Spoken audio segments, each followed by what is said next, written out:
한국은 겁먹어서 아무것도 못한다. 도쿄 총리 관저에서 터져나온 비웃음이었습니다. 그런데 더 충격적인 건 그 오만함이 결국 일본 최정예 함대를 독도 앞바다에서 완벽하게 고립시켰다는 사실입니다. 그런데 더 놀라운 건 그 다음이었어요. 한국이 침묵을 깨고 종이 한 장을 내민 순간 단 10분 만에 일본의 모든 자존심이 무너져 내렸습니다. 총 한 방 쏘지 않고 대마도 반환이라는 거대한 역전극을 만들어냈죠. 일본 내각을 멘붕에 빠뜨린 그 충격적인 참교육 현장, 그 이야기를 지금 즉시 공개합니다. 솔직히 고백하겠습니다. 그날 아침 저와 다카이치 총리는 완벽한 승리에 취해 축배를 들 준비를 하고 있었습니다. 이곳은 도쿄 총리 관저 지하 3층, 지도에도 표시되지 않는 일본 안보의 심장부, 내각정보조사실의 메인 벙커입니다. 제 눈앞에 벽면을 가득 채운 200인치 대형 스크린에는 독도 인근 해역으로 진격하는 해상자위대 제3호위 대군의 웅장한 모습이 실시간 위성 영상으로 중계되고 있었죠. 푸른 동해 바다를 가르는 하얀 포말, 그 위를 위풍당당하게 항해하는 헬기 탑재형 호위함 이즈모의 거대한 갑판은 보는 것만으로도 전율이 일만큼 압도적이더군요. 그 뒤를 따르는 최신의 이지스함들의 회색 선체는 마치 먹잇감을 노리는 상어떼처럼 날카롭고 매서워 보였습니다. 저는 손에 들고 있던 만년필을 테이블 위에 내려놓으며 저도 모르게 입가에 번지는 미소를 숨길 수가 없었습니다. 국장, 한국 쪽 반응은? 아직도 조용한가? 제 등 뒤에서 들려온 날카로운 목소리, 바로 다카이치 총리였습니다. 그녀는 최고급 샴페인 잔을 손에 든 채 스크린 속 독도를 뚫어지게 응시하고 있었는데 그 눈빛이 마치 사냥감을 구석으로 몰아넣은 포식자처럼 번들거리고 있더군요. 저는 즉시 자리에서 일어나 정중하게 고개를 숙였습니다. 네, 총리님. 믿기지 않을 정도로 고요합니다. 서울의 통신망, 청와대 한라인, 심지어 한국군 합참이 데이터 트래픽까지 전부 분석해봤지만 특이사항은 제로입니다. 보통 이 정도 상황이라면 서울 광화문 광장은 촛불과 화형식으로 불타올라야 정상 아니겠습니까? 한국 외교부는 주일 대사를 불러 침을 튀기며 항의해야 하고 한국 해군은 비상을 걸고 낡은 구축함이라도 띄워야 했습니다. 그게 우리가 수십 년간 봐왔던 감정적이고 다혈질적인 한국의 전형적인 모습이었으니까요. 그런데 이번엔 판이 완전히 달랐습니다. 마치 한국 전체가 거대한 방음벽 뒤로 숨어버린 것처럼 기이할 정도의 침묵만이 흐르고 있었던 겁니다. 총리는 붉은 립스틱이 묻은 샴페인 잔을 입술에서 떼며 묘한 만족감을 드러내더군요. 역시 겁을 먹었군. 내 말이 맞았어. 불과 몇 시간 전이었죠. 다카이치 총리는 전 세계 외신 기자들을 모아놓고 일본 헌정사상 가장 위험하고 도발적인 연설을 감행했습니다. 카메라 플래시가 번개처럼 터지는 그 단상 위에서 그녀는 확신에 찬 목소리로 이렇게 외쳤던 겁니다. 다케시마는 역사적으로나 국제법적으로나 명백한 일본의 고유 영토입니다. 현재 한국이 불법으로 점거하고 있는 이 상황을 일본은 더 이상 좌시하지 않을 것입니다. 이제 행동으로 보여주겠습니다. 그 한마디는 사실상 선전포고나 다름없었습니다. 일본 열도는 환호했고 우익 단체들은 거리로 쏟아져 나와 우길기를 흔들었지만 안보를 담당하는 제 입장에서는 솔직히 등 뒤로 식은땀이 흐르는 도박이기도 했죠.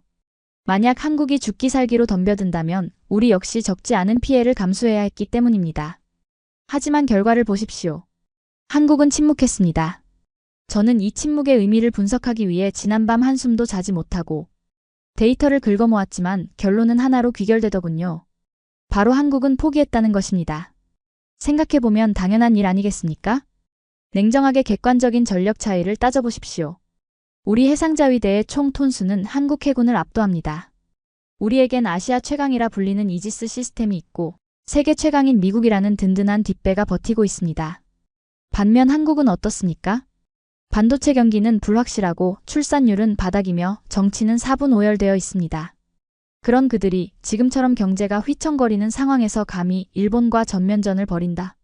계산기를 두들겨 볼 줄 아는 머리가 있다면 절대 불가능한 시나리오라는 걸 한국 대통령도 알았던 겁니다. 국장, 그거 아나? 짖는 개는 절대 물지 못해. 총리는 스크린 속 점점 독도 영해선에 근접해가는 우리 함대를 가리키며 낮은 목소리로 읊조렸습니다. 그동안 한국이 독도 문제로 시끄럽게 떠들었던 건 역설적으로 자신들이 약하다는 걸 알았기 때문이야. 진짜 강자는 소리 지르지 않아. 그냥 밟아버리면 되니까. 그 말에 저는 전적으로 동의할 수밖에 없었습니다. 국제정치는 감성이 아니라 철저한 힘의 논리이며 침묵한다는 것은 곧 굴복을 의미하는 것이니까요. 저는 모니터 한 구석에 띄워진 한국 대통령 집무실의 실시간 동향 보고서를 힐끔 쳐다봤습니다. 특이 동향 없음. 통상 업무 수행 중. 이 보고서가 제게는 마치 한국의 백기투항 문서처럼 느껴지더군요. 함대 사령관에게 연결해. 총리의 명령에 통신관이 즉시 마이크를 넘겼습니다.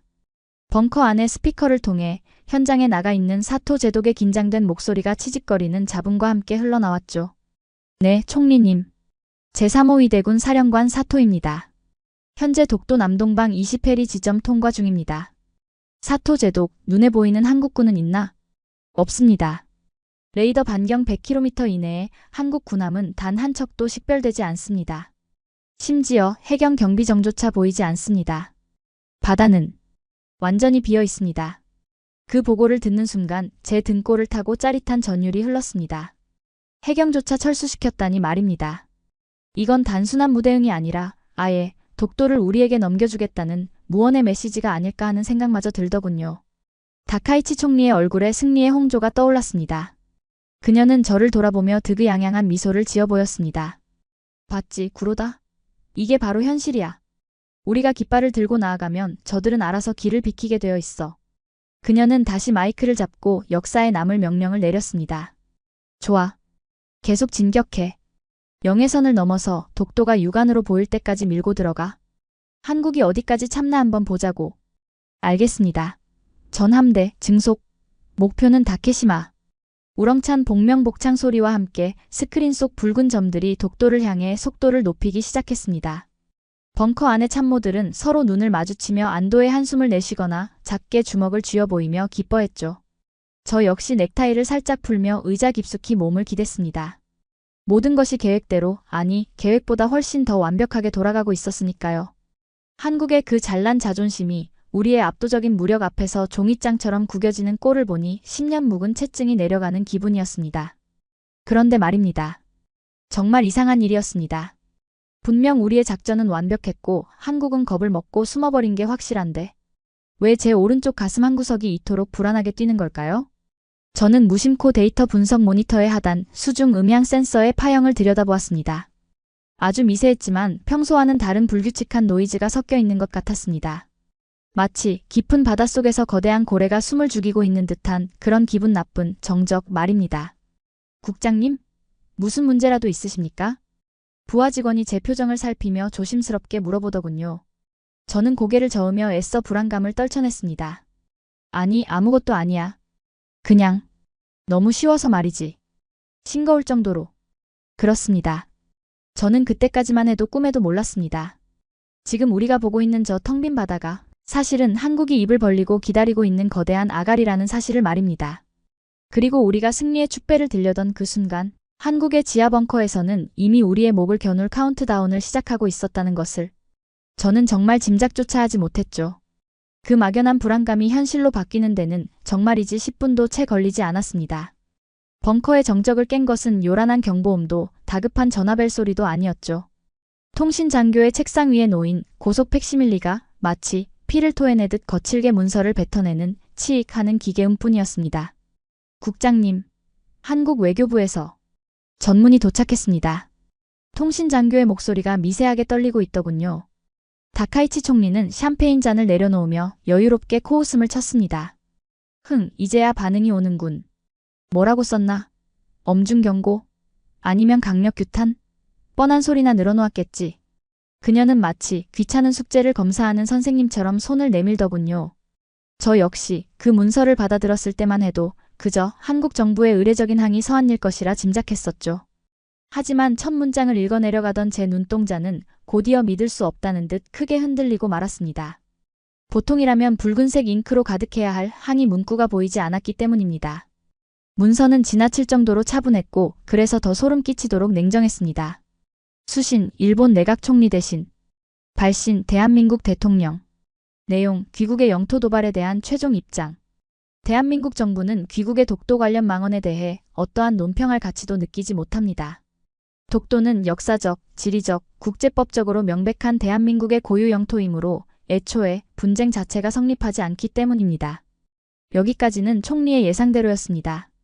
그녀는 거봐, 말로만 떠들지? 라며 비웃음을 흘리더군요. 하지만 진짜 악몽은 그 다음 문단부터 시작되고 있었습니다. 저는 다음 줄을 읽다가 저도 모르게 마른 침을 꿀꺽 삼키고 말았죠. 다만 귀국이 역사적 진실을 왜곡하고 타국의 영토를 탐하는 적대적 태도를 고수함에 따라 대한민국 정부는 상호주의 원칙에 입각하여 그동안 유보해왔던 미수복 영토에 대한 정당한 권리를 행사하고자 합니다. 미수복 영토. 이게 도대체 무슨 소리입니까? 제 머릿속이 복잡하게 얽히기 시작할 때 마지막 문장이 비수처럼 제 심장에 꽂혔습니다. 이에 정부는 첨부된 완벽한 역사적 고증과 국제법적 증거를 바탕으로 귀국이 불법 점거 중인 대마도의 즉각적인 반환을 공식적으로 요구합니다. 순간 벙커 안의 공기가 얼어붙는 것 같더군요. 다카이치 총리의 얼굴에서 핏기가 싹 가시는 게 보였습니다. 그녀는 팩스 용지를 낚아채듯 가져가더니 부들부들 떨리는 손으로 문장을 다시 읽어내려갔습니다. 네. 대마도? 지금 한국 놈들이 미친 건가? 감히 누구 땅을 내놓으라 말하는 거야. 총리의 날카로운 비명이 벙커의 콘크리트 벽을 때렸습니다. 저 역시 당황스럽기는 마찬가지였지만 정보국장인 제 눈에 들어온 것은 총리의 분노가 아니라 문서 뒤에 첨부된 증거자료의 압도적인 두께였죠. 단순한 주장이 아니었습니다. 18세기 에도 막부가 제작한 고지도부터 1951년 샌프란시스코 강화조약 당시 연합국 사령부에 제출되었으나 의도적으로 누락됐던 영토 포기 각서의 원본 사본까지 치밀하다 못해 공포스러울 정도로 완벽한 법리적 증거들이 그 안에 빼곡히 담겨 있었으니까요. 국장, 이건 말도 안 돼. 당장 미국에 전화해. 백악관 연결하란 말이야. 총리의 고함에 저는 정신을 차리고 한라인 수화기를 집어들었습니다. 그래, 미국이라면 다를 것이라 생각했죠. 미국은 한미일 공조를 생명처럼 여기니 한국의 이런 돌발 행동을 강력하게 제지해 줄 것이라 믿고 싶었던 겁니다. 아니, 솔직히 말씀드리면 지푸라기라도 잡는 심정이었는지도 모릅니다. 신호음이 3번 울리고 미 국무부 동아태 차관보의 목소리가 들려왔습니다. 저는 예의를 갖출 새도 없이 다급하게 외쳤습니다. 차관보님, 지금 한국이 미쳤습니다. 독도도 모자라 대마도를 내놓으라니요? 이건 명백한 국제법 위반이자 도발입니다. 미국이 당장 중재해 주셔야 합니다. 그런데 말입니다. 수화기 너머로 들려온 목소리는 제가 평생 들어본 것 중 가장 차갑고 건조하더군요. 미스터 구로다. 진정하십시오. 우리는 그걸 도발이라고 보지 않습니다. 네. 그게 무슨 말씀이십니까? 펜타곤과 국무부 법률팀이 한국이 보낸 증거자료를 검토했습니다. 놀랍더군요. 그동안 기밀로 분류됐던 문서들과 정확히 일치했습니다. 미국 정부의 공식 입장은 명확합니다. 한국의 대마도 반환 요구는 법적으로 타당합니다. 순간 저는 누군가 제 뒤통수를 망치로 내려친 듯한 충격을 받았습니다. 지금 미국이 일본을 버리고 한국의 손을 들어준 겁니까? 가장 든든한 우방이라 믿었던 미국마저 등을 돌렸다는 사실에 저는 들고 있던 수화기를 떨어뜨릴 뻔했죠. 그때였습니다.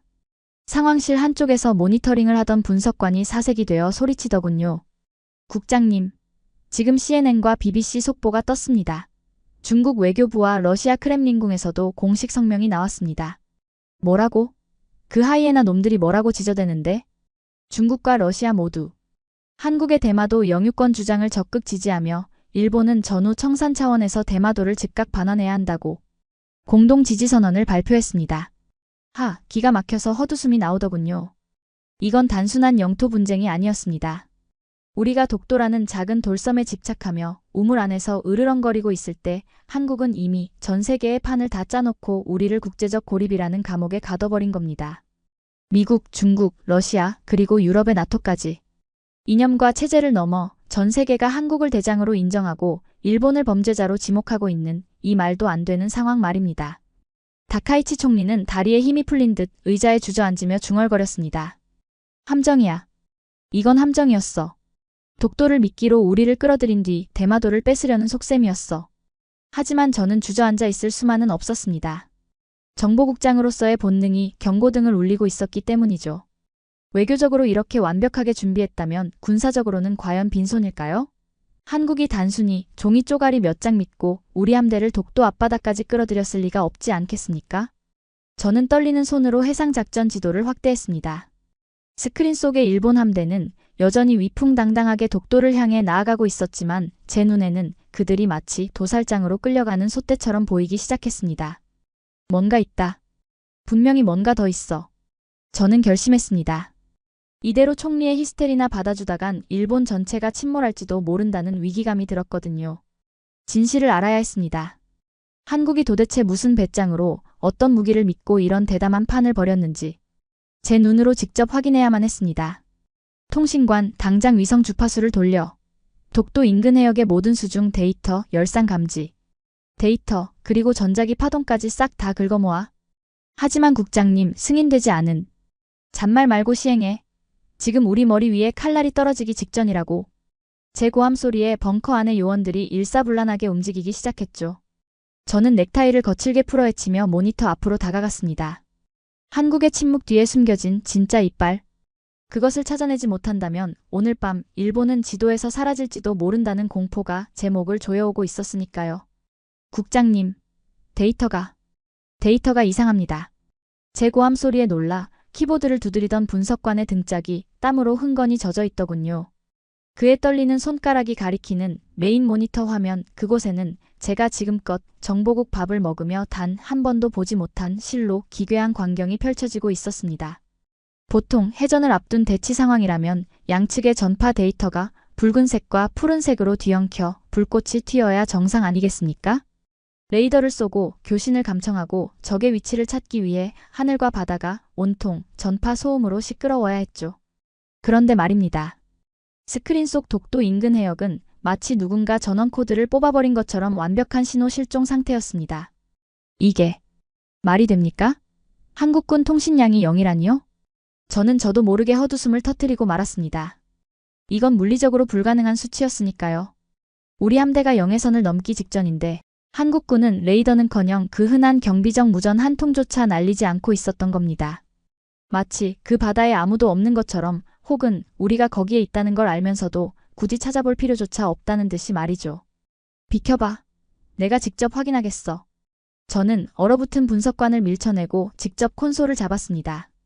다카이치 총리는 여전히 뒤에서 대마도가 어쩌고 하며 외무성 관료들에게 고래고래 소리를 지르고 있었지만 제 귀에는 그 소음이 들리지 않았습니다. 제 온 신경은 오직 이 기분 나쁜 침묵의 바다에 쏠려 있었거든요. 저는 위성 감시 모드를 광학에서 열상 감지와 주파수 스펙트럼 모드로 전환했습니다. 보이는 것이 전부가 아니라는 걸 저는 본능적으로 알고 있었기 때문입니다.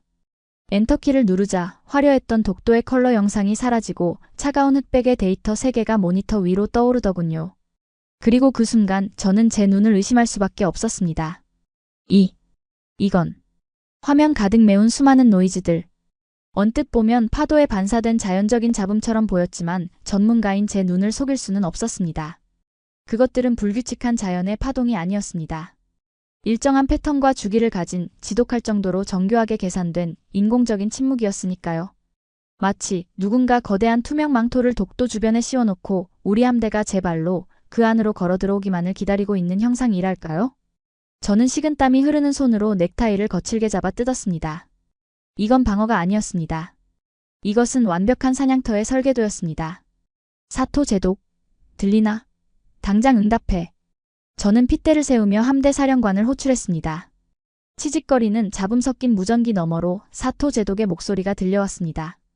그런데 천하의 해상자위대 제독이라는 사람의 목소리가 마치 귀신이라도 본 어린아이처럼 가늘게 떨리고 있더군요.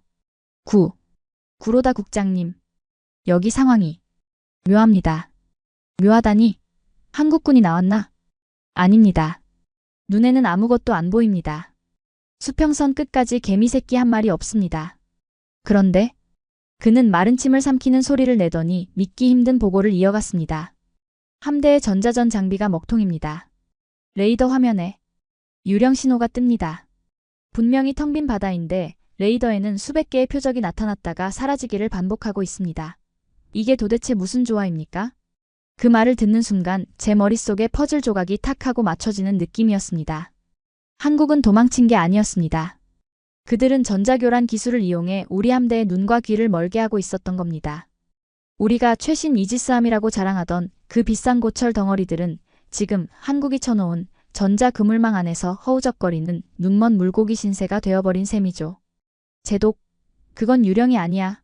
한국군의 기만 전술이라고. 당장 음파 탐지기를 돌려 바다 밑을 확인하란 말이야. 제가 고함을 치는 그 순간에도 벙커 한쪽에서는 다카이치 총리가 씩씩거리며 전화를 걸고 있었습니다. 여보세요? 나토 사무총장입니까? 아니, 당신들마저 한국 편을 들면 어떡합니까? 대마도는 우리 땅이라고요. 총리의 저 애처로운 절규가 제 귀에는 마치 침몰하는 배의 선장이 지르는 비명처럼 들리더군요. 외교적으로는 이미 고립무원. 그리고 군사적으로는 눈먼 장님. 이 상황에서 우리가 할 수 있는 일이라곤 그저 한국 처분만 기다리는 것밖에는 없어 보였습니다. 하지만 한국의 대응은 잔인하리만치 차분했습니다. 제가 모니터링하고 있던 한국군 합참이 통신망. 그곳에서는 여전히 어떠한 공격 명령도 비상 대기 신호도 잡히지 않고 있었거든요. 마치 너희 따위는 비상을 걸 레벨도 아니다 라고 말하는 것 같았죠. 그 압도적인 여유, 그 기분 나쁜 침묵이 저를 미치게 만들더군요. 차라리 욕을 하고 미사일을 쏘면 대응이라도 할 텐데 이렇게 투명 인간 취급을 당하니 공포감은 배가 되었습니다. 그때였습니다. 제 모니터 한 구석 비식별 신호감지 램프의 붉은 불이 깜빡이기 시작한 것은요. 그것은 우리 함대의 통신망이 아닌 외부에서 강제로 치고 들어오는 해킹 신호였습니다. 보안팀이 막을 새도 없었습니다. 순식간에 벙커의 중앙 스크린이 지직거리더니 검은 바탕에 흰 글씨가 타자기를 치듯 한 글자씩 나타나기 시작하는 게 아니겠습니까? 시스템 경고, 외부 데이터 수신 중. 발신자, 대한민국 해군 작전사령부. 뭐야? 한국군이 우리 벙커를 해킹한 거야? 다카이치 총리가 전화를 끊고 경악하며 소리쳤습니다. 저 역시 숨을 멈추고 화면을 응시했죠. 하지만 화면에 뜬 것은 바이러스나 협박 문구가 아니었습니다. 그것은 단 한 장의 고해상도 사진과 짧은 좌표 데이터였습니다. 사진 속에는 칠흑 같은 어둠 속 흐릿한 녹색 불빛 아래서 잔망경을 보고 있는 한국군 잠수함 승조원의 모습이 찍혀 있었습니다. 그의 눈빛은 너무나도 침착했고 입가엔 묘한 미소마저 머금고 있더군요. 그리고 사진 아래 적힌 문구를 본 순간 저는 그 자리에서 주저앉을 뻔했습니다. 표적, 일본 호위함 이즈모. 거리 400m. 상태, 조준 완료. 400m? 제 입에서 신음 같은 탄식이 터져나왔습니다. 400m면 사실상 우리 배 바로 밑바닥에 붙어 있다는 뜻 아닙니까? 우리가 독도를 향해 신나게 달려가는 동안 한국의 핵추진급 잠수함, 아니 저 괴물 같은 도산 안창호함은 우리 발밑에서 조용히 따라오며 언제든 배의 허리를 두 동강 낼 준비를 마쳤던 겁니다. 사토 제독, 지금 당장 발밑을 봐. 탐지기가 아니라 눈으로 직접 확인해. 제 비명에 가까운 무전에 잠시 후 사토 제독의 떨리는 목소리가 스피커를 타고 흘러나왔습니다. 그 목소리에는 체념과 공포 그리고 경외감이 뒤섞여 있더군요. 구로다 국장님. 여기 상황이 묘합니다. 묘하다니? 한국군이 나왔나? 아닙니다. 눈에는 아무것도 안 보입니다. 수평선 끝까지 개미새끼 한 마리 없습니다. 그런데 그는 마른 침을 삼키는 소리를 내더니 믿기 힘든 보고를 이어갔습니다. 바다가 갈라지고 있습니다. 우리 배 바로 옆에서 검은 괴물이 올라오고 있습니다. 저는 눈을 질끈 감았습니다. 드디어 올 것이 왔구나. 한국이 쳐놓은 그 유령의 바다에서 진짜 실체가 모습을 드러낸 것입니다. 국장님, 전방 400m, 수심 30m 지점에서 거대 물체 급부상 중입니다. 충돌합니다. 벙커의 고성능 스피커가 찢어질 듯 울려 퍼진 사토 제독의 비명. 그것은 단순한 보고가 아니라 죽음의 문턱을 마주한 인간이 내지르는 원초적인 절규에 가까웠습니다. 그 소리가 채 끝나기도 전에 정면 벽을 가득 채운 200인치 메인 스크린의 화면이 마치 지진이라도 난 것처럼 거칠게 요동치기 시작했죠. 현장에 있는 헬기 탑재 호위함 이즈모의 고성능 광학 카메라가 포착한 영상이었는데 잔잔하던 동해 바다 한가운데가 마치 거인의 손에 의해 찢겨나가는 것처럼 좌우로 갈라지고 있었습니다. 쿠우, 쾅. 최첨단 오디오 시스템을 통해 벙커 안으로 쏟아져 들어온 소리는 파도 소리가 아니었습니다. 그것은 마치 심해 깊은 곳에서 수천 년간 잠들어 있던 고대의 괴수가 마침내 눈을 뜨고 기지개를 켜며 내뱉는 웅장하고도 공포스러운 포효와도 같았으니까요.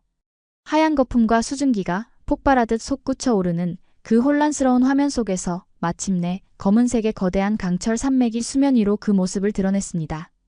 수천 톤의 바닷물이 칠흑 같은 선체를 타고 폭포수처럼 쏟아져 내리는 광경. 다카이치 총리는 입을 벌린 채 숨을 쉬는 것조차 잊어버린 듯했고 저는 쥐고 있던 몽블랑 볼펜이 뚝 하고 부러지는 줄도 모른 채 화면 속으로 빨려 들어갈 듯 몸을 기울였습니다. 저게 도대체 뭐야? 고래인가? 누군가 신음하듯 내뱉었지만 그것은 생명체가 아니었죠. 물 한 개가 서서히 걷히고 드러난 그 실체는 우리가 정보보고서에서 수없이 분석하고 비웃었던 그 어떤 한국산 잠수함과도 차원이 달랐으니까요. 매끈하고 치명적인 유선형의 선체. 태양빛마저 몽땅 집어삼키는 무광의 특수 흡음 타일. 그리고 무엇보다 압도적인 것은 바로 그 크기였습니다. 전장 248m의 거함인 우리 이즈모 호위함 바로 옆에 붙어 있는데도 전혀 위축되지 않는 길이 83.5m, 폭 9.6m의 웅장한 위용 말입니다. 도산, 안창호함입니다. 한국 해군의 3,000톤급 잠수함. 1번 함입니다. 분석관이 떨리는 목소리로 한 명을 보고했지만 저는 고개를 세차게 저으며 부정했습니다. 아니, 솔직히 말씀드리면 인정하고 싶지 않아서 발악을 했던 건지도 모릅니다. 말도 안 돼. 거짓말하지 마. 저게 도산 안창호함이라고? 내가 아는 데이터랑 다르잖아. 제가 기억하는 한국의 재래식 잠수함은 디젤 엔진 소리가 시골 경운기처럼 시끄럽고 자망 시간도 고작해야 며칠을 넘기지 못하는 삼류 장비여야 했습니다. 우리가 가진 미국제 최신 음파 탐지기는 바다 위 떠다니는 멸치떼의 움직임까지 잡아낸다고 자부하지 않았습니까? 그런데 어떻게 저런 집채만한 쇳덩이가 우리 함대 코앞, 그것도 배 밑바닥까지 기어들어올 때까지 숨소리 한 번 내지 않을 수 있단 말입니까? 저는 분석관을 거칠게 밀쳐내고 실시간 데이터 로그를 직접 열어보았습니다. 제 눈으로 확인하지 않고서는 도저히 믿을 수가 없었기 때문이죠. 하지만 모니터에 찍힌 수치를 본 순간 제 등골을 타고 얼음물 같은 식은땀이 흘러내리더군요. 소음 레벨 95데시벨, 해양 배경 소음과 구별 불가. 추진 방식, 수소 연료 전지 기반 공기 불요 추진 AIP. 자만 기간 추정 20일 이상. 미쳤어. 이건 미친 기술이야.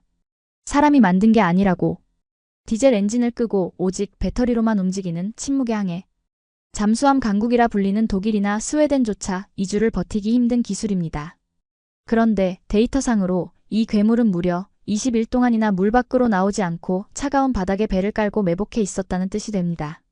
다시 말해 우리가 독도 도발을 계획하며 낄낄거리고 있을 때 이 녀석은 이미 보름 전부터 이곳에 와서 우리의 항로를 예측하고 기다리고 있었다는 얘기가 되는 것이죠. 국장님, 잠수함 갑판이 열립니다. 사토 제독의 다급한 목소리에 화면을 다시 보니 잠수함 등어리에 있는 거대한 강철 해치들이 치익 하는 공기 빠지는 소리와 함께 서서히 열리고 있더군요. 하나, 둘, 셋. 무려 6개. 그것은 단순한 승조원 출입구가 아니었습니다. 저 역시 평생을 군사정보 분석에 바친 전문가이기에 그 구멍의 정체를 대번에 알아볼 수 있었으니까요. 수직 발사관. 제 입에서 탄식처럼 그 단어가 튀어나오자 다카이치 총리가 사색이 되어 제 팔을 붙잡고 물었습니다. 그게 뭔가? 구로다. 저게 뭐냐고. 미사일인가? 네. 하지만 단순한 미사일이 아닙니다. 총리님. 저건 잠수함 발사탄도 미사일입니다. 저는 침이 바짝 마른 입술을 혀로 죽이며 떨리는 목소리로 설명을 이어갔습니다. 핵탄두만 달지 않았을 뿐 그 파괴력은 전술핵 무기에 버금가는 한국의 괴물 미사일 현무가 저 안에 들어있거든요. 여기서 쏘면 도쿄 총리 관저까지 5분도 안 걸립니다. 요격? 불가능합니다. 저 거리에선 반응하기도 전에 떨어지니까요. 그제야 총리의 눈동자가 공포로 심하게 흔들리더군요. 하지만 저는 여전히 현실을 받아들이기 힘들었습니다. 한국이 언제 이런 기술을 완성했단 말입니까? 천하의 미국조차 기술 이전을 꺼리는 저 수중 사출 기술을 한국이 독자적으로, 그것도 이렇게 완벽하게 실전 배치했다는 사실이 도무지 믿기지 않았던 겁니다. 허세야. 분명히 빈 깡통일 거야. 우리를 겁주려고 뚜껑만 열어놓은 쇼라고. 제가 애써 소리치며 부정하려던 찰나였습니다. 갑자기 벙커의 붉은 경광등이 미친 듯이 돌아가며 귀를 찢는 경보음이 울리기 시작했으니까요. 경고. 다수의 표적 식별. 경고. 함대 전체 포위되었습니다. 스크린 속 독도 주변 바다 곳곳에서 하얀 물보라가 동시다발적으로 터져나왔습니다. 한 척이 아니었습니다. 이즈모함의 좌측 200m 지점에서 1800톤급 손원일함이 날렵한 모습을 드러냈습니다. 후방 500m 지점에서는 안중근함이 솟구쳐 올랐고 우측방에서는 김좌진함이 거대한 물살을 가르며 부상하고 있었죠.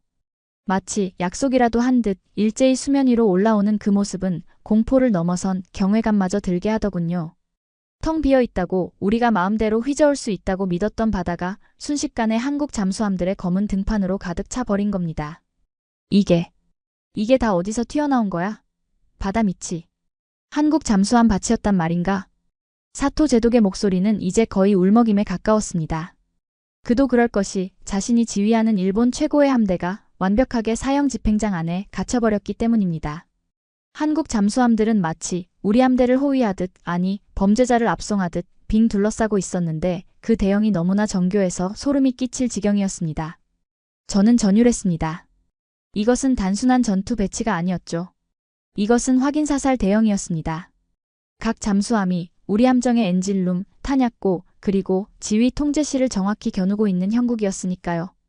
어뢰 한 발씩만 쏘면 우리 자랑스러운 해상 자위대 제3호위 대구는 1분 안에 흔적도 없이 용궁으로 갈 수밖에 없는 완벽한 체크메이트였습니다. 그때 가장 거대한 도산 안창호함의 함교 위로 한 남자가 올라왔습니다. 검은색 잠수함복을 입고 굳게 담은 입술이 인상적인 한국군 함장. 그는 쌍안경으로 우리 이즈모함의 함교를 빤히 쳐다보더군요. 거리가 너무 가까워 고성능 카메라로 그의 표정까지 읽을 수 있었는데 그는 웃고 있었습니다. 우리를 비웃는 조소가 아니었죠. 마치 철없는 동생의 위험한 불장난을 지켜보는 형처럼 여유롭고도 서늘한 미소였습니다. 그는 천천히 오른손을 들어 올렸습니다. 공격 신호일까요? 발사 버튼을 누르라는 수신호일까요? 다카이치 총리는 안 돼. 라고 비명을 지르며 귀를 막고 책상 아래로 몸을 숨기려 했습니다. 하지만 그는 공격 명령을 내리는 대신 함교에 개양된 깃발을 손가락으로 가리키더군요. 거친 동해의 바닷바람에 힘차게 펄럭이는 그 깃발. 일장기가 아닌 선명하고 푸른 태극기였습니다. 국장님, 한국군 함장이 수신호를 보냅니다. 통신 채널을 열어달랍니다. 연결해. 무슨 말을 하는지 드러나 보자. 제가 마이크를 낚아채듯 명령하자 잠시 후 스피커를 통해 한국군 함장의 목소리가 흘러나왔습니다. 그런데 그 목소리에는 적국을 향한 분노나 적개심 따위는 털끝만큼도 묻어있지 않았죠. 마치 층간소음을 항의하는 이웃집 남자처럼 너무나도 차분하고 정중해서 더 모욕적으로 들리는 톤이었습니다.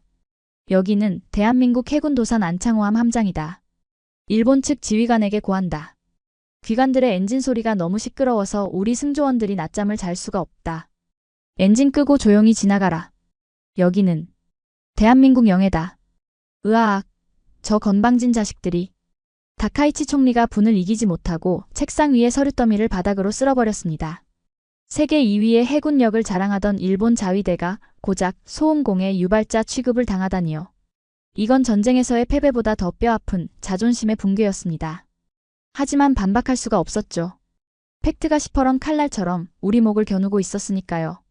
우리가 자랑하던 이지스 레이더는 먹통이 됐고 음파 탐지기는 바보가 됐으며 우리 함대원 수천 명의 목숨은 저 검은 잠수함들의 어뢰 발사관 끝에 매달려 있는 처지였으니 말입니다.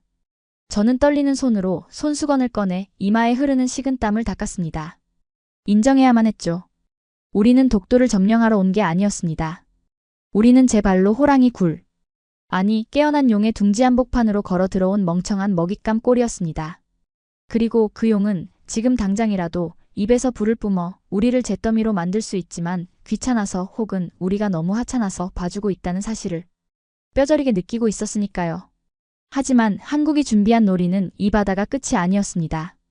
진짜 절망은 바다가 아니라 저 높은 하늘에서 내려오고 있었기 때문입니다. 하늘? 지금 바다도 난리인데 하늘이라니 그게 무슨 소리야. 다카이치 총리가 히스테릭하게 소리를 질렀지만 저는 대답 대신 떨리는 손가락으로 벙커 우측의 대공 감시 모니터를 가리켰습니다. 방금 전까지만 해도 잠잠했던 한반도 상공의 위성 데이터가 마치 경기를 일으키듯 붉은색으로 요동치고 있었으니까요. 해상에서 울리던 경보음이 삐, 삐 하는 단속적인 소리였다면 지금 울리는 경보는 벙커의 골조를 뒤흔드는 묵직하고 지속적인 저음이었습니다. 우웅.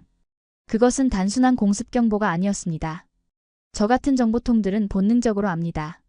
이 소리는 적의 전투기가 떴을 때 울리는 게 아니라 국가의 존망이 걸린 전략 무기가 가동되었을 때만 울리는 일종의 종말의 나팔 소리라는 것을 말입니다. 위성 좌표 고정해. 한국 중부 전선. 아니 저기 어디야? 충. 충청도 산악지대입니다. 위성 영상 들어옵니다. 분석관이 키보드를 두드리자 스크린에 한국의 깊은 산속 풍경이 나타났습니다. 평범해 보이는 골프장과 야산. 하지만 다음 순간 그 평범한 풍경이 쪼개지며 믿을 수 없는 광경이 펼쳐지더군요. 잔디밭이 양옆으로 갈라지고 위장막이 걷히며 거대한 콘크리트 지하문이 입을 벌리기 시작했던 겁니다. 쿵쿵 쿵쿵쿵. 위성 마이크로 잡힌 진동이 스피커를 타고 제 심장을 때렸습니다. 그 거대한 지하 발사대 속에서 검붉은 화염과 함께 천천히 고개를 드는 하얀색 괴물. 길이만 20m에 달하는 저 압도적인 원통형 물체는 우리가 흔히 아는 날렵한 미사일이 아니었습니다. 그것은 차라리 우주로 쏘아 올리는 로켓에 가까워 보였죠. 현무. 현무5입니다. 제 입에서 신음처럼 그 이름이 새어나왔습니다. 전 세계 군사 전문가들이 괴물이라 부르며 두려워하는 그 무기. 핵무기를 보유하지 않은 한국이 오로지 화약의 양만으로 핵무기의 위력을 내기 위해 만들어낸 비정상의 결정체. 탄두 중량만 무려 8톤. 적에 떨어지면 지상의 건물은 물론이고 지하 100m 벙커까지 모조리 가루가 되어버리니까요. 총리님, 저건 해군을 겨냥한 게 아닙니다. 저는 넋이 나간 총리를 돌아보며 잔인할 정도로 냉정하게 팩트를 꽂아 넣었죠. 저 미사일의 사거리와 탄도 각도를 계산해봤습니다. 낙하 예상 지점은 바로 여기입니다. 여기라니? 도쿄 치요다구 나가타초 1번지. 바로 이 벙커 머리 위란 말입니다. 총리의 동공이 지진이 난 듯 흔들리더군요. 그렇습니다. 한국은 지금 일본 함대 따위와 씨름할 생각이 없었던 겁니다. 바다에서는 잠수함으로 우리의 손발을 묶어놓고 하늘에서는 현무 미사일로 우리의 뇌를 날려버리겠다는 그야말로 완벽한 참수 작전을 준비해놓고 있었던 것이죠. 저 미사일이 발사되면 도쿄까지 도달하는 데 걸리는 시간은 고작 15분 남짓. 요격? 불가능합니다. 마하 10 이상의 속도로 수직 낙하하는 8톤짜리 쇳덩어리를 막을 수 있는 방패는 지구상에 존재하지 않으니까요. 당장 끄라고 해. 저거 발사되면 우린 다 죽어. 다카이치 총리가 제 멱살을 잡고 흔들었습니다. 일국의 총리라기보다는 죽음 앞에서 발악하는 나약한 노인의 모습이었죠. 하지만 제가 할 수 있는 일이라곤 아무것도 없었습니다. 발사 버튼은 한국 대통령의 손에 있었고 우리는 그저 단두대에 목을 내놓은 죄수처럼 처분만을 기다려야 했기 때문입니다. 그런데 진짜 비극은 거기서 끝이 아니었습니다. 물리적 공포가 극에 달한 바로 그 순간 이번에는 외교적 사형 선고가 팩스로 날아들었거든요. 국장님, 한국 외교부에서 추가 전문이 왔습니다. 최후 통첩입니다. 통신관이 가져온 문서는 붉은색 1급 기밀 도장이 찍힌 두툼한 서류 봉투였습니다. 저는 떨리는 손으로 봉투를 뜯었습니다. 안에서 나온 것은 낡은 고문서의 사본들과 한국 대통령의 직인이 찍힌 공식 요구서였죠. 저는 내용을 읽어내려가다 그만 다리에 힘이 풀려 책상 모서리를 짚고 말았습니다. 그것은 단순한 협박장이 아니었으니까요. 그것은 일본이라는 국가의 역사적 정통성을 뿌리째 뒤흔드는 논리적 폭격이었습니다. 수신 일본 정부. 제목 대마도 반환에 관한 역사적, 국제법적 청구. 본 문서는 1861년 제작된 대동여지도 원본 및 1946년 연합국 최고사령부 지령 제677호의 원문을 근거로 한다. 귀국은 패전 당시 대마도를 한국 영토로 명시한 연합국의 초안을 로비로 삭제했으나 대한민국 정부는 최근 기밀 해제된 미국 국무부의 원본 문서를 확보하였다. 저는 숨이 턱 막혀왔습니다. 한국이 기어코 그 문서를 찾아낸 겁니다. 우리가 수십 년간 막대한 돈을 들여 은폐하고 로비에서 지워버렸다고 믿었던 우리 외교의 가장 아픈 치부를 말입니다. 저는 이어지는 문단을 소리내어 읽을 수밖에 없었습니다. 총리에게 이 상황의 심각성을 알리기 위해서였죠. 총리님, 들어보십시오. 이건 단순한 주장이 아닙니다. 이에 대한민국 정부는 귀국이 독도에 대한 부당한 도발을 멈추지 않을 경우 즉시 국제사법재판소에 대마도 반환 소송을 제기할 것이며 동시에 대마도에 대한 실효적 지배권 회복 조치에 돌입할 것임을 통보한다. 실효적 지배권 회복 조치. 그 말이 무슨 뜻인지 아십니까? 지금 독도 앞바다에 있는 저 잠수함들과 하늘을 겨누고 있는 현무 미사일의 총구를 대마도로 돌리겠다는 뜻입니다. 독도를 건드리면 대마도를 뺏겠다는 저 서늘한 경고. 이것은 협상이 아니었습니다. 외통수였죠. 안 돼. 절대 안 돼. 다카이치 총리가 팩스 용지를 낚아채더니 갈기갈기 찢어버리더군요. 그녀의 얼굴은 공포를 넘어 광기로 일그러져 있었습니다. 총리는 찢어진 종이 조각을 허공에 뿌리며 제게 소리쳤습니다. 구로다. 덮어. 이거 없던 일로 해. 언론 통제해. 국민들이 알면 내 정치 생명은 끝이야. 총리님, 손바닥으로 하늘을 가릴 순 없습니다. 이미 미국과 나토도 한국 편을 들었습니다. 지금이라도 사과하고 철수시켜야. 짝! 날카로운 파열음과 함께 제 고개가 돌아갔습니다. 총리가 제 뺨을 후려갈긴 겁니다. 그녀의 눈에는 이성이 남아있지 않았습니다. 사과? 내가? 일본 제국의 후예인 내가 저 조센징들에게 무릎을 꿇으라고? 닥쳐. 넌 내 부하야. 내가 시키는 대로 해. 그녀는 제 멱살을 다시 잡고 침을 튀기며 악을 썼습니다. 보고서 조작해. 한국 잠수함은 없었다고 써. 현무 미사일? 그냥 위성 발사체라고 우겨. 그리고 대마도 문서는 받은 적 없는 거야. 알겠어? 만약 이 사실이 밖으로 새어나가면 내 놈부터 반역죄로 처형해버릴 테니까. 총리의 그 끔찍한 명령을 듣는 순간 저는 깨달았습니다. 이 나라는 끝났구나. 눈앞에 들이닥친 핵폭탄급 위기 앞에서도 자신의 보신과 자존심만 챙기려는 저 추악한 리더십. 한국은 침묵 속에서도 완벽한 승리를 준비했는데 우리는 고작 한다는 짓이 현실 부정과 내부자에 대한 협박이라니요. 저는 욱신거리는 뺨을 어루만지며 천천히 고개를 들었습니다. 제 눈앞의 스크린에는 여전히 한국의 현무 미사일이 시퍼런 화염을 내뿜으며 발사 명령만을 기다리고 있었고 그 옆에는 한국군 함장이 보낸 조롱 섞인 수신호가 자막으로 떠 있었죠. 엔진 끄고 조용히 지나가라. 과연 우리는 조용히 지나갈 수 있을까요? 아니면 저 미사일의 불벼락을 맞고 역사 속으로 사라지게 될까요? 총리의 광기 어린 고함 소리가 벙커를 울리는 가운데 제 주머니 속의 개인 휴대폰이 진동하기 시작했습니다. 발신자 표시 제한. 하지만 저는 직감적으로 알 수 있었습니다. 이 전화를 건 사람이 누구인지. 그리고 이 전화가 저에게 마지막 선택을 강요하게 될 것이라는 사실을 말입니다. 여보세요? 떨리는 손으로 전화를 받자마자 수화기 너머로 들려온 목소리는 제 등골을 오싹하게 만들기에 충분했습니다. 그것은 도쿄 미 대사관에 주재하고 있는 CIA 지부장, 제 오랜 친구, 제임스의 다급한 목소리였으니까요. 평소라면 위스키 한 잔을 나누며 농담을 주고받았을 그가 지금은 마치 지옥문 앞에 선 저승사자의 전령처럼 낮고 빠르게 속삭이고 있었습니다. 구로다. 내 말 잘 들어. 지금 당장 그 벙커에서 나와야 해. 다카이치가 방금 자위대 헌병대의 자네에 대한 긴급 체포 명령을 내렸어. 3분. 아니, 2분 뒤면 헌병들이 들이닥쳐 자네를 국가반역죄 현행범으로 끌고 갈 거야. 뭐라고? 반역죄라니? 내가 이 나라 안보를 위해 바친 시간이 얼만데? 도대체 무슨 근거로? 정신 차려. 총리는 지금 분노한 국민들에게 던져줄 희생양이 필요해.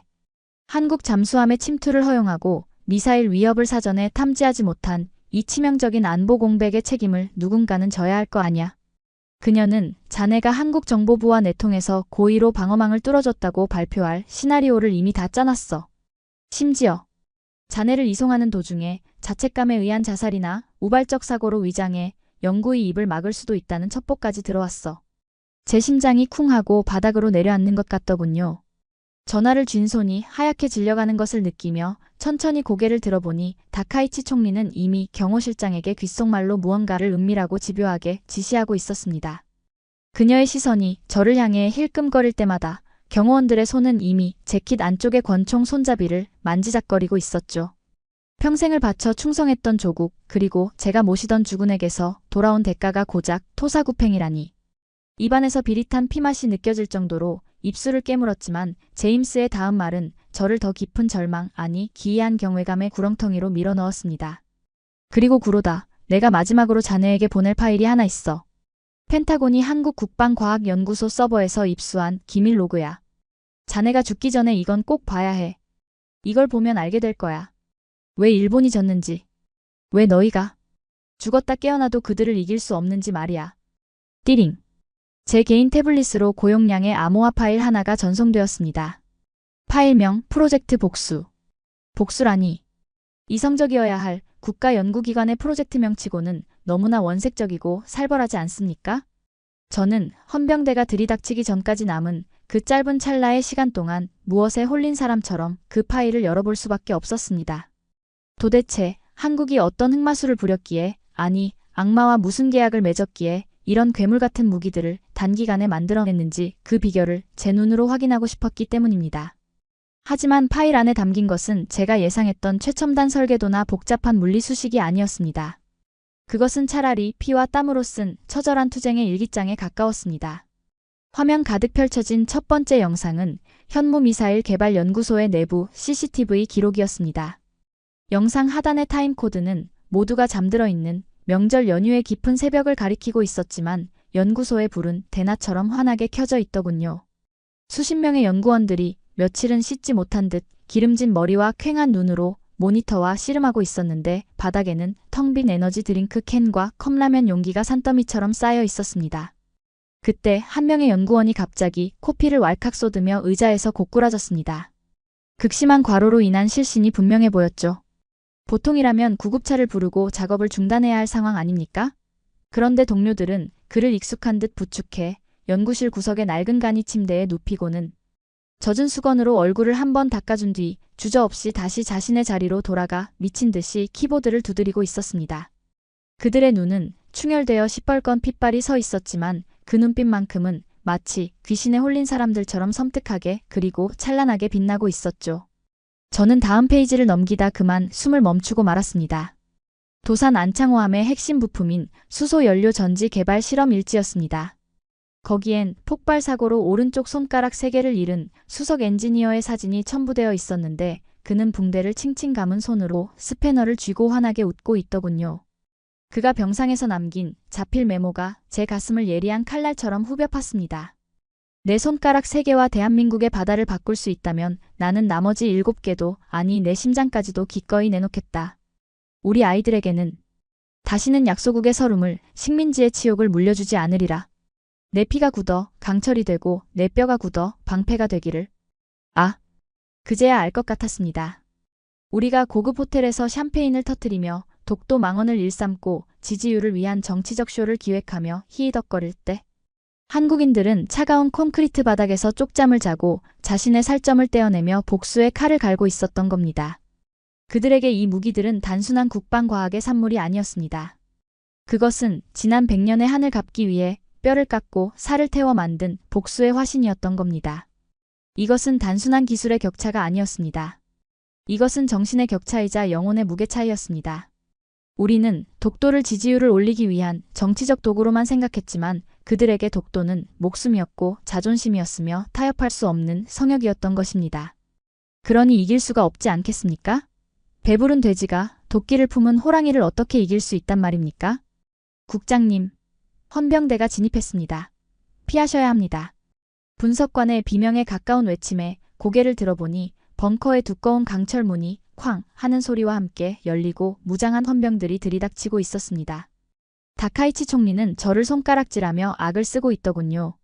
그녀의 얼굴은 공포와 광기로 뒤범벅되어 일국의 총리라고는 믿기지 않을 정도로 추악하게 일그러져 있었습니다. 저놈이야. 저놈이 한국 스파이야. 정보를 일부러 흘려서 우리 함대를 위기에 빠뜨렸어. 당장 체포해. 반항하면 사살해도 좋아. 총리의 저 찢어지는 듯한 목소리가 한국 엔지니어의 피 묻은 일기장과 겹쳐지며 제 머릿속을 어지럽혔습니다. 저는 허탈한 웃음이 터져나오더군요. 밖에는 한국의 미사일이, 안에는 조국의 총구가 저를 겨누고 있는 이 기막힌 상황.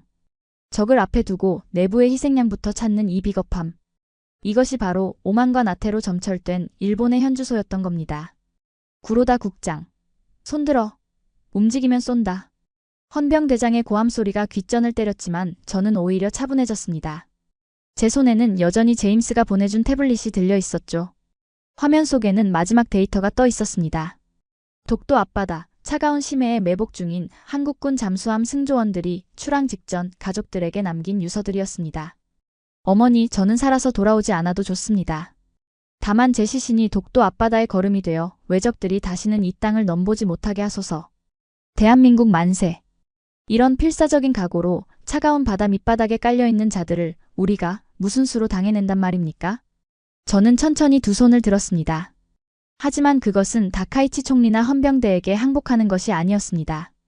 저는 저 먼 바다 건너 보이지 않는 곳에서 피땀 흘려 이기적의 무기들을 만들어낸 한국의 이름 모를 영웅들에게 진심 어린 경의를 표하고 싶었을 뿐입니다. 총리님, 당신은 졌습니다. 제가 나직하게 읊조리자 다카이치 총리가 눈을 부라리며 저에게 다가왔습니다. 뭐라고? 지금 뭐라고 짓거렸어? 네가 감히. 우리는 기술에서 진 게 아닙니다. 우리는 간절함에서 졌습니다. 당신이 와인잔을 기울이며 거만 떨고 있을 때 그들은 피를 흘리며 칼을 갈았으니까요. 이 미친 자식이. 죽어버려. 총리가 이성을 잃고 제 뺨을 다시 올려붙이려는 순간이었습니다. 갑자기 벙커 전체가 거대한 진동과 함께 미친 듯이 요동치기 시작했습니다. 쾅! 쿡쿡쿵! 단순한 폭발음이 아니었습니다. 그것은 마치 지축이 뒤틀리는 듯한 굉음이었죠. 독도 앞바다를 포위하고 있던 수십 척의 한국 잠수함들이 보낸 최후의 경고이자 그들이 일제히 수면 위로 급부상하며 일으킨 거대한 너울성 파도의 충격파가 일본 열도까지 전해진 것이었습니다. 그 충격으로 벙커의 메인 전원이 퍽 하는 소리와 함께 나가버리고 비상등의 붉은 불빛만이 윙윙거리며 돌아가기 시작했습니다. 완벽한 고립, 그리고 완벽한 어둠. 조금 전까지 저에게 총구를 겨누던 헌병들도 중심을 잃고 쓰러졌고 다카이치 총리는 비명을 지르며 책상 밑으로 기어들어 가고 있었습니다. 꺄악. 뭐야? 불 켜. 불 켜라고. 지진이야? 공습이야? 어둠 속에서 비명을 지르며 우왕좌왕하는 일본 관료들의 아수라장 속에서 저는 오히려 기묘한 평온함을 느꼈습니다. 이제 제 역할은 끝났으니까요. 거짓과 오만으로 쌓아 올린 이 추악한 정권이 무너지는 꼴을 가장 가까이서 지켜보는 일만 남은 셈이죠. 하지만 바로 그때였습니다. 제 양복 주머니 속의 전화기가 다시 한번 묵직하게 진동했습니다. 이번에도 발신자 표시 제한. 하지만 저는 본능적으로 직감했습니다.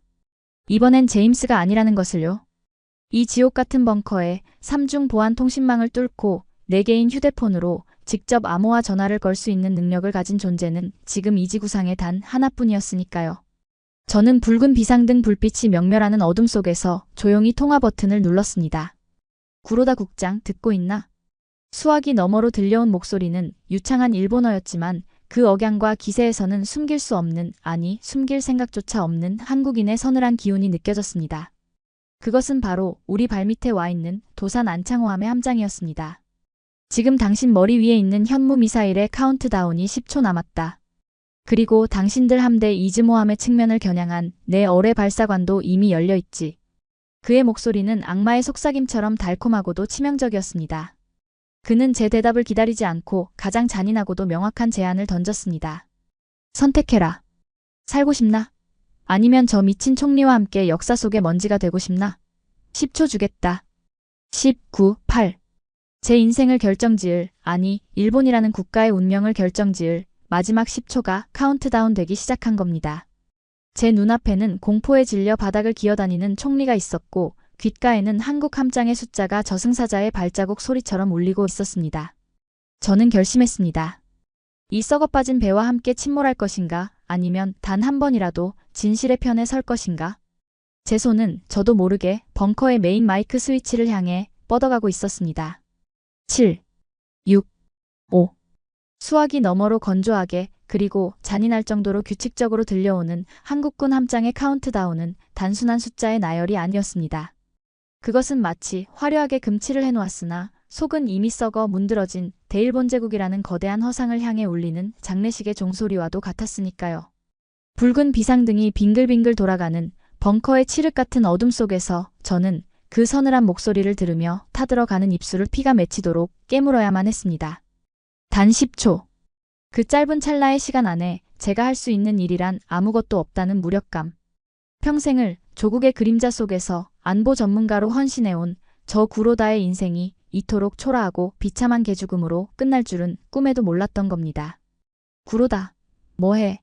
멍하니 있지 말고 빨리 어떻게 좀 해보라고. 미군 불러. 아니면 자위대전 병력을 총동원해서라도 저것들 막으라고. 다카이치 총리가 제 바짓가랑이를 붙잡고 늘어졌습니다. 그녀의 화려했던 젤 네일이 제 허벅지를 파고들며 제가 30년간 훈장처럼 입어왔던 최고급 이탈리아산 양복 바지를 찢어발겼지만 저는 통증조차 느낄 수 없었죠. 바닥을 기며 제발 살려달라고 뭐든지 다 주겠다고 애원하는 그녀의 모습. 공포로 인해 흉하게 일그러진 얼굴. 식은 땀과 눈물로 범벅이 되어 검은 기름처럼 번져버린 마스카라. 그리고 초점을 잃고 풀려버린 동공까지. 이것이 제가 그토록 지키려 했던 일본의 정점이자 강한 일본을 외치며 국민들을 선동하던 철의 여인의 실체였단 말입니까? 저는 허탈함을 넘어 위장 깊은 곳에서부터 뜨거운 구역질이 치밀어 오르는 것을 참아야 했습니다. 우리는 그동안 무엇을 위해 싸워왔던 걸까요? 저 바다 건너 한국인들은 나라를 지키기 위해 자신의 손가락을 자르고 차가운 연구실 바닥에서 피를 토하며 청춘을 바쳤는데 우리는 고작 저런 괴물의 정치적 생명을 연장해주기 위해 거짓말을 하고 통계를 조작하며 국민들의 눈과 귀를 가리는 부역자 노릇을 해왔다는 사실이 제 영혼을 갈기갈기 찢어놓고 있었기 때문입니다. 4, 3. 함장의 목소리가 이제 3에 도달했습니다. 그 숫자가 벙커의 스피커를 때리자 이곳은 그야말로 인간의 존엄성이 사라진 아비규환의 지옥도로 변해버렸습니다. 평소엔 엘리트라며 거들먹거리던 외무성 관료들과 별을 단 장군들은 이미 이성을 잃고 서로를 밀치며 비상구로 향해 짐승처럼 달아나고 있더군요. 하지만 두꺼운 강철 격벽은 이미 한국의 전자전 공격으로 시스템이 마비되어 굳게 봉쇄된 상태. 그들은 닫힌 문을 손톱이 빠지도록 긁으며 살려달라고 울부짖고 있었고 개중에는 공포를 이기지 못해 바지에 오물을 지리며 주저앉아 어린 아이처럼 엄마를 찾는 자들도 있었습니다. 그 비릿한 오물 냄새와 공포의 냄새가 뒤섞인 추악한 아수라장 한복판에 덩그러니 서 있는 저는 마치 세상에 홀로 남겨진 듯한 기이하고도 서글픈 적막감을 느꼈습니다. 아, 끝이구나. 이렇게 허무하게 끝나는구나. 모든 것이 무의미해 보였습니다. 독도도, 대마도도, 그리고 제가 평생 신념처럼 믿어왔던 일본의 부활이라는 꿈도 결국은 저 다카이치라는 탐욕스러운 정치인이 만들어낸 거대한 신기루이자 망상에 불과했던 겁니다. 저는 스르르 눈을 감았습니다. 차라리 현무 미사일이 떨어져 이 오욕으로 얼룩진 벙커를 그리고 저라는 더러운 부역자를 흔적도 없이 지워버리는 게 낫겠다는 생각마저 들었으니까요. 그것이 어쩌면 제가 치를 수 있는 유일한 죗값이 아닐까 하는 체념과 함께 말입니다. 그런데 바로 그 순간이었습니다. 수화기 너머의 한국군 함장이 카운트다운을 멈추고 뜻밖의 말을 던진 것은요. 구로다 국장. 아직도 망설이나? 죽여라. 차라리 죽여. 우린 이미 끝났다. 더 이상 볼 꼴도 없다. 제가 체념한 목소리로 거의 속삭이듯 대답하자 그는 콧방귀를 뀌며 이렇게 일갈하더군요. 죽는 건 쉽다. 비겁한 자들이나 도망치듯 죽는 거지. 당신은 지금 죽음을 선택하는 게 아니라 도망을 선택하려는 것 아닌가? 그의 목소리는 얼음장처럼 서늘했지만 그 안에는 제 폐부를 찌르는 묘한 울림이 있었습니다. 내 부하들은 살기 위해 유서를 썼다. 죽으러 가는 게 아니라 살아서 이 땅을, 내 가족을 지키기 위해 목숨을 걸었단 말이다. 그런데 당신은 고작 저런 썩어빠진 정치인 하나 때문에 죄 없는 일본 국민 전체를 수장시킬 셈인가? 그게 당신이 평생을 바쳐 지키려던 애국인가? 그 말 한마디가 제 머릿속을 번개처럼 때렸습니다. 살기 위해 유서를 썼다. 그렇습니다. 제가 태블릿으로 봤던 한국인들의 도끼는 파괴를 위한 것이 아니었습니다. 그것은 소중한 것을 지키기 위한 생존을 향한 처절한 몸부림이었습니다. 반면 우리는 어땠습니까? 우리는 지킬 것이 없었습니다. 우리가 지키려 했던 건 국민도, 영토도, 역사적 정의도 아닌 오직 기득권들의 썩은 자존심과 권력 그리고 그들이 던져주는 부스러기 같은 안락함 뿐이었으니까요. 진정한 군인은 국민을 위해 죽지만 정치 군인은 권력을 위해 국민을 죽인다는 사실을 저는 죽음의 문턱에 와서야 비로소 깨달은 겁니다. 기회는 딱 한 번이다. 당신 눈앞에 있는 마이크를 잡아라. 함장의 목소리가 제 귓가에 맴돌았습니다. 마치 제 영혼의 밑바닥을 꿰뚫어보는 듯했죠. 당신이 할 수 있는 유일한 속죄는 같이 죽는 게 아니라 진실을 말하는 것이다. 지금 전 세계가 듣고 있다. 당신의 입으로 이 미친 도박을 끝내라. 그것이 당신이 정보국장으로서 할 수 있는 마지막 임무다. 저는 천천히 눈을 떴습니다. 제 앞에는 여전히 제 다리를 붙잡고 덜덜 떨고 있는 다카이치 총리가 있었습니다. 그녀는 저를 올려다보며 애처롭게 아니 더할 나위 없이 추잡하게 속삭이더군요. 그녀의 눈에는 일본은 없었습니다. 오직 나라는 개인의 생존 본능만이 번들거리고 있었죠. 구로다. 너만 믿어. 네가 다 뒤집었어. 내가 살아야 일본이 살아. 응. 네 가족들은 내가 책임질게. 스위스 계좌에 넣어둔 비자금도 다 줄게. 내 정치자금 100억엔 그거 다 넣어줄게. 제발. 가족? 돈? 비자금? 지금 이 상황에서조차 더러운 거래를 시도하는 그 뻔뻔한 눈빛을 마주한 순간 제 안에서 무언가가 툭 하고 끊어지는 소리가 들리더군요. 그것은 제 평생을 오가매고 있던 맹목적인 충성심이라는 녹슨 사슬이었습니다. 저는 총리의 손을 거칠게 뿌리쳤습니다. 그녀가 바닥으로 나뒹굴었지만 저는 더 이상 그녀에게 경어를 쓸 가치조차 느끼지 못했죠. 아니요, 총리님. 당신이 살면 일본이 죽습니다. 뭐라고? 너 지금 제정신이야? 내가 누군지 알아? 난 이 나라의 총리야. 그녀가 악을 썼지만 제 귀에는 닿지 않았습니다. 저는 비틀거리는 걸음으로 벙커 중앙의 메인 콘솔을 향해 걸어갔습니다. 발걸음 하나하나가 천근만근처럼 무거웠지만 동시에 깃털처럼 가벼웠습니다. 마치 평생 짊어지고 있던 거짓의 갑옷을 벗어던진 느낌이랄까요? 어둠 속에서 붉은 비상등만이 명멸하는 그곳에 전 군과 전 국민에게, 아니 전 세계로 송출할 수 있는 국가 비상 마이크가 먼지를 뒤집어 쓴 채 놓여 있었습니다. 주변의 관료들이 저를 미친 사람 보듯 쳐다봤지만 저는 아랑곳하지 않았습니다. 제 손에는 땀으로 젖은 태블릿이, 그리고 제 가슴 속에는 한국 엔지니어들의 피 묻은 일기장이 불덩이처럼 뜨겁게 박혀 있었으니까요. 함장님, 약속 하나만 합시다. 저는 마이크 앞에 서서 수화기에 대고 나직하게 물었습니다. 이것은 적장에게 하는 부탁이 아니라 인간 대 인간으로서의 마지막 호소였죠. 내가 진실을 말하면 우리 국민들은 살려주겠어? 저 어리석은 다카이치는 몰라도 영문도 모르고 죽어갈 시민들은 죄가 없지 않소. 당신들도 무고한 사람을 죽이는 살인자가 되고 싶진 않을 것 아니오. 잠시 후 수화기 너머에서 침묵을 깨고 함장의 목소리가 들려왔습니다. 약속하지. 우리의 목표는 일본의 멸망이 아니라 침략의 야욕을 꺾는 것뿐이니까. 대한민국 군인은 무고한 피를 원하지 않는다. 그 대답이면 충분했습니다. 한국은 승자의 위치에서도 품격을 지키고 있었지만 우리는 패자의 위치에서도 비굴했습니다. 이 차이가 바로 오늘날의 결과를 만든 것이겠죠. 저는 수화기를 내려놓고 떨리는 손으로 마이크의 전원 스위치를 올렸습니다. 치익 하는 잡음과 함께 벙커의 스피커는 물론 NHK를 비롯한 일본 전역의 라디오와 TV 방송망이 제 목소리를 담을 준비를 마쳤습니다. 그제야 사태를 파악한 다카이치 총리가 짐승 같은 비명을 지르며 저에게 달려들더군요. 안 돼. 그건 안 돼. 끄라고. 만지지 마. 저놈 잡아. 저놈이 나라를 팔아먹으려고 해. 하지만 늦었습니다. 달려드는 경호원들보다 전파를 타고 나갈 제 목소리가 더 빨랐으니까요. 저는 저를 향해 달려오는 그녀를 보며, 아니 일본의 썩어빠진 과거를 향해 싸늘하고도 슬픈 미소를 지어 보였습니다. 이제 제가 한국에게 배운 그 간절함으로 답할 차례였죠.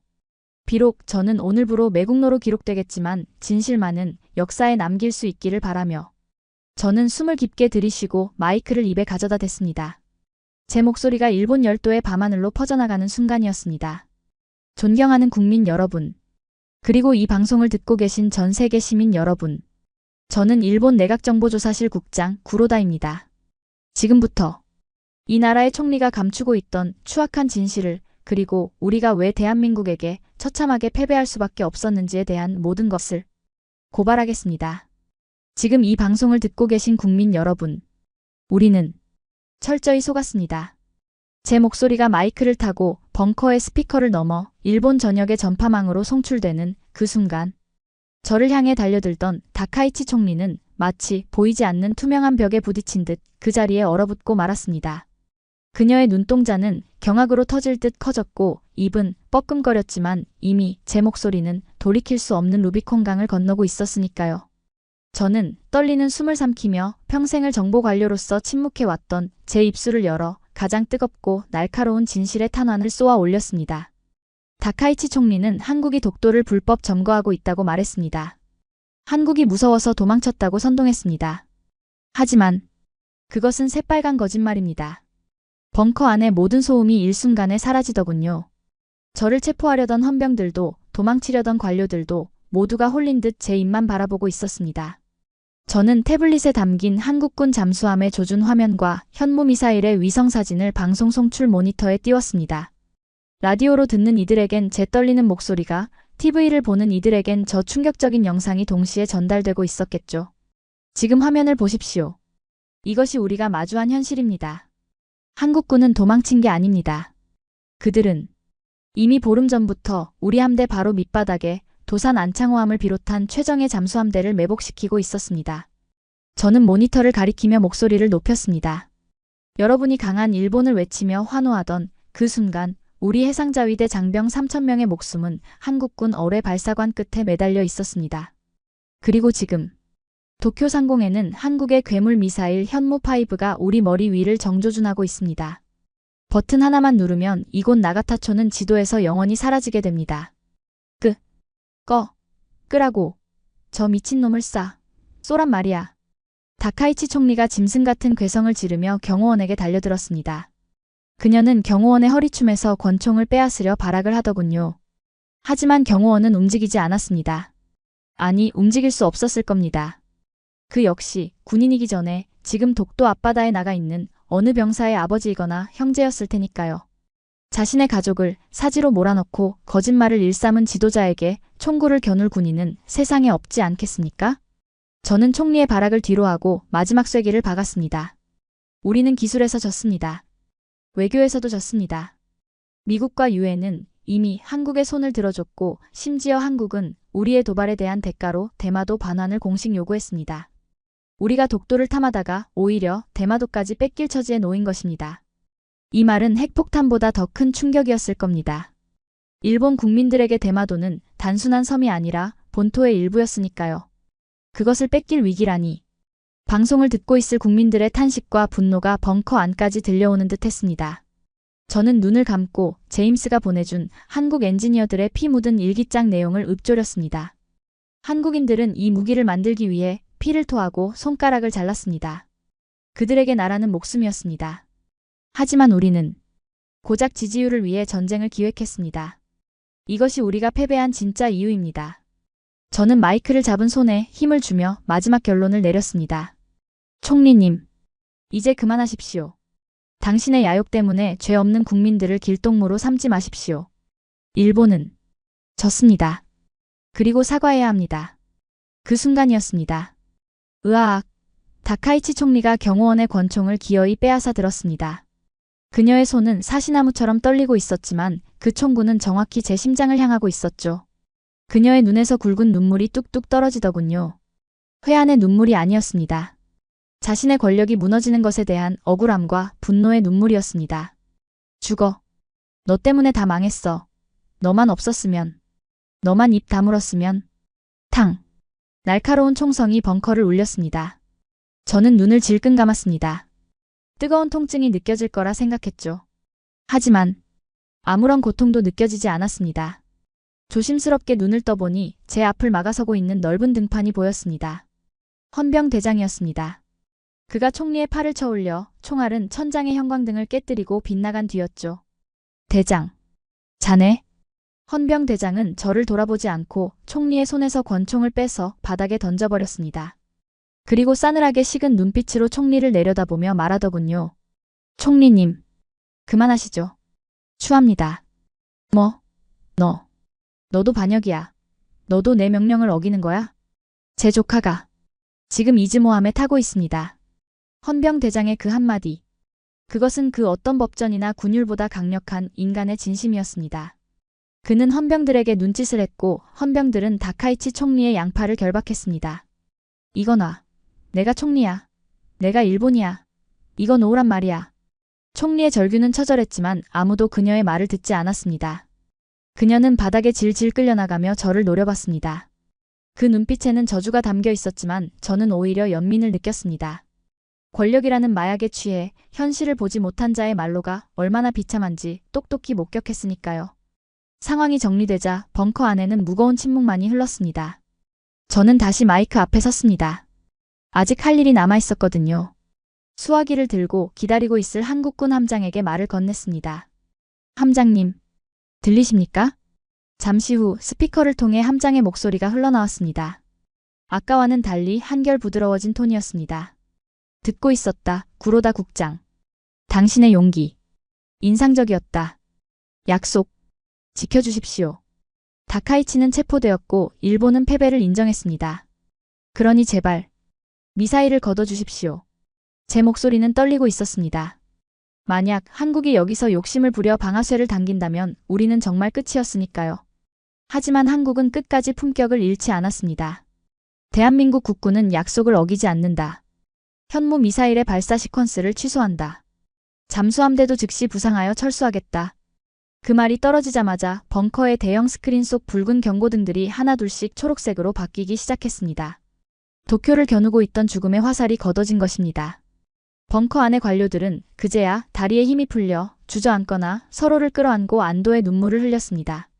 저 역시 책상을 짚고 깊은 숨을 내쉬었죠. 살았다. 일본은 살았습니다. 하지만 함장의 다음 말은 우리가 단순히 목숨만 건진 게 아니라는 걸 깨닫게 해주었습니다. 구로다 국장. 하나만 기억해라. 우리가 당신들을 살려준 건 당신들이 불쌍해서가 아니다. 우리 역시 평화를 사랑하기 때문이다. 하지만 명심해라.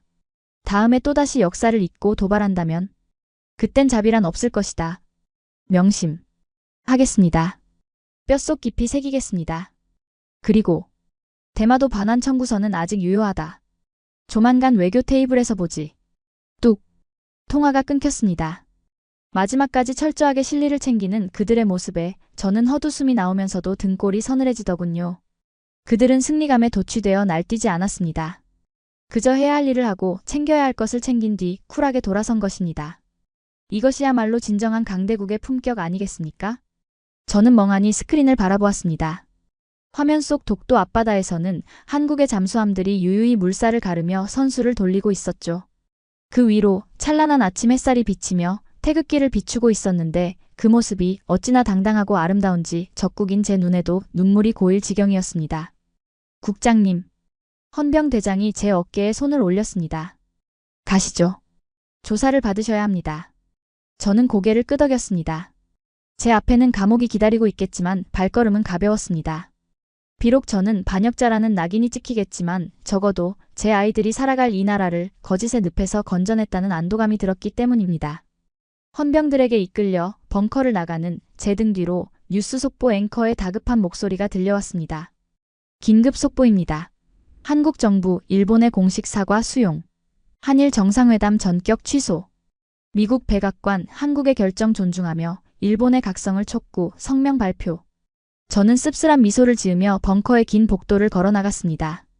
어둠이 걷히고 복도 끝에서 눈부신 빛이 들어오고 있더군요. 그 빛은 마치 이제야 비로소 진짜 주인을 찾은 동해의 바다색처럼 시리도록 푸른색이었습니다. 차가운 강철 수갑이 제 손목에 채워지는 소리가 유난히도 청명하게 벙커 입구의 정막을 깼습니다. 지하 깊은 곳에서 맡았던 매캐한 화약 냄새와 공포의 악취는 사라지고 벙커 밖으로 나오자마자 도쿄의 차가운 겨울바람이 제 뺨을 스치더군요. 헌병들의 손에 이끌려 호송차에 오르기 직전 저는 잠시 걸음을 멈추고 하늘을 올려다보았습니다. 구름 한 점 없이 맑고 시린 하늘. 불과 10분 전까지만 해도 저 하늘은 한국의 현무 미사일이 떨어져 잿빛으로 변할 뻔했던 죽음의 하늘이었죠. 그런데 지금은 언제 그랬냐는 듯 무심할 정도로 평온하게 푸른 빛을 뽐내고 있었습니다. 탑승하십시오. 헌병의 딱딱한 목소리에 저는 호송차의 뒷좌석에 몸을 실었습니다. 창살 너머로 보이는 도쿄의 거리는 여전히 분주하더군요. 출근하는 회사원들, 커피를 사들고 웃으며 지나가는 연인들, 그리고 아무것도 모른 채 등교하는 아이들까지. 그들은 꿈에도 모를 겁니다. 자신들의 머리 위로 떨어지려던 멸망의 불시계를 바다 건너 한국인들이 자비라는 이름으로 멈춰주었다는 사실을 말입니다. 차가운 차창에 머리를 기대자 문득 아까 들었던 한국군 함장의 목소리가 귓가에 이명처럼 맴돌았습니다. 우리의 목표는 일본의 멸망이 아니다. 그 한마디가 제 가슴을 짓누르더군요. 우리는 그들을 멸망시키려 했습니다. 독도를 뺏고 경제를 무너뜨리고 다시금 그들을 발 아래 두려 했었죠. 하지만 힘을 가진 그들은 오히려 칼을 거두었습니다. 이것이 바로 진짜 강자의 여유가 아니겠습니까? 약한 개는 짖지만 사자는 굳이 짖을 필요가 없다는 그 단순한 진리를 저는 예순이 넘어서야 비로소 깨닫게 된 것입니다. 호송차 안의 라디오에서는 긴급 뉴스가 흘러나오고 있었습니다. 속보입니다. 일본 정부가 독도 인근 해역에서의 군사훈련을 전면 중단한다고 발표했습니다. 아울러 한국 정부가 제기한 대마도 반환 요구에 대해서도 국제사회의 의견을 수렴하여 진지하게 검토하겠다는 입장을 내놓았다는 소식입니다. 검토라니. 참으로 일본인다운 비겁한 표현 아닙니까? 하지만 저는 압니다. 그것은 검토가 아니라 항복선언이라는 것을요. 이제 일본은 영원히 독도를 넘볼 수 없을 것입니다. 아니, 오히려 매일 밤 대마도를 뺏길까봐 전전긍긍하며 잠들지 못하는 처지가 되었으니까요. 우리가 건드린 영린의 대가는 이토록 혹독하고도 긴 공포로 남게 된 셈입니다. 저는 주머니 속에 넣어두었던 이제는 압수당해버린 제임스의 태블릿을 떠올렸습니다. 그 안에 담겨있던 한국 연구원들의 피 묻은 일기장. 손가락을 자르고 피를 토하며 기술을 개발했던 그들의 도끼. 그것은 단순히 무기를 만들기 위한 노력이 아니었습니다. 그것은 지난 100년의 역사 동안 힘이 없어 당해야만 했던 서름을 다시는 자식들에게 물려주지 않겠다는 피의 맹세였으니까요. 우리는 사무라이 정신을 떠들며 칼을 찾지만 그 칼은 녹슬어 있었습니다. 반면 한국인들은 붓과 스패너를 들었지만 그 끝은 시퍼렇게 날이 서 있었죠. 정신이 육체를 지배한다는 말이 있지 않습니까? 오늘 우리는 기술에서 진 것이 아니라 그 압도적인 정신력 앞에서 무릎을 꿇은 것입니다. 차창 밖으로 스쳐 지나가는 도쿄타워가 오늘따라 유난히 작아 보이더군요. 반면 제 마음속에 각인된 그 검은 잠수함, 도산 안창호함의 잔상은 점점 더 거대해져만 갔습니다. 바다 밑에서 숨죽여 기다리던 그 거대한 침묵. 그리고 결정적인 순간에 보여준 파괴적인 힘. 그것은 마치 동해 바다 깊은 곳에 웅크리고 있던 거대한 용이 눈을 뜬 모습과 같았으니까요. 이제 저는 감옥으로 갑니다. 반역자라는 오명을 쓰고 차가운 독방에서 남은 생을 보내게 되겠지요. 하지만 후회는 없습니다.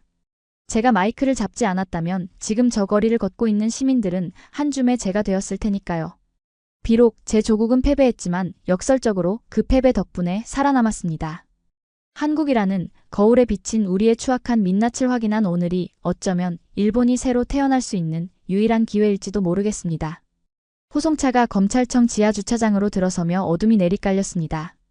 하지만 제 눈에는 여전히 선명하게 보입니다. 독도 앞바다, 그 푸른 물결 위에서 당당하게 휘날리던 태극기의 모습이 말입니다. 그리고 인정할 수밖에 없더군요. 동해의 주인은 처음부터 그들이었다는 사실을. 자, 오늘의 이야기. 어떻게 보셨습니까? 오만한 일본의 도발에 침묵으로 일관하다가 결정적인 순간에 대마도 반환이라는 역공과 압도적인 무력으로 상대의 숨통을 끊어버린 대한민국의 참교육. 총 한 방 쏘지 않고도 적을 굴복시킨 이 전율 돋는 전략이야말로 우리가 그토록 바라던 진정한 선진국의 모습이 아닐까 싶습니다. 여러분은 오늘 구로다 국장의 마지막 독백을 들으며 어떤 생각이 드셨나요? 일본이 다시는 독도를 넘보지 못하도록, 그리고 대마도까지 되찾을 수 있도록 지금 바로 댓글에 대한민국 만세 6글자를 힘차게 남겨주십시오. 여러분의 뜨거운 응원이 모여 더 강한 대한민국을 만듭니다. 지금까지 감동띵동이었습니다.